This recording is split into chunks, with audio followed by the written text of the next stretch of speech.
खानदेशात दशामातेचे मोठ्या उत्साहात आगमन, धुळे शहरासह ग्रामीण भाग झाला भक्तिमय। धुळे, खानदेशात दशामातेच्या उत्सवाला मोठ्या उत्साहात आणि भावपूर्ण वातावरणात सुरुवात झाली आहे। धुळे शहरासह ग्रामीण भागात आज दशामातेचे अत्यंत भक्तिभावाने स्वागत करण्यात आले असून संपूर्ण परिसर भक्तिमय झाला आहे। पुढील 10 दिवस हा उत्साहाचा आणि भक्तीचा उत्सव रंगणार आहे। धुळे शहरासह आजूबाजूच्या ग्रामीण भागांत दशामातेच्या आगमनाचा मोठा उत्साह पाहायला मिळाला।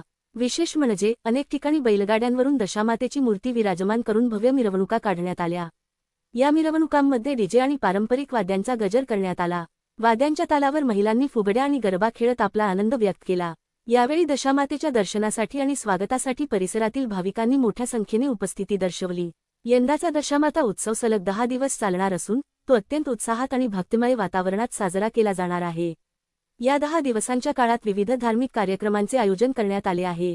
दशामातेच्या आगमनामुळे भाविकांमध्ये नवचैतन्य निर्माण झाले असून पुढील 10 दिवस शहरासह संपूर्ण ग्रामीण भागात श्रद्धेचा आणि भक्तीचा जागर पाहायला मिळणार आहे।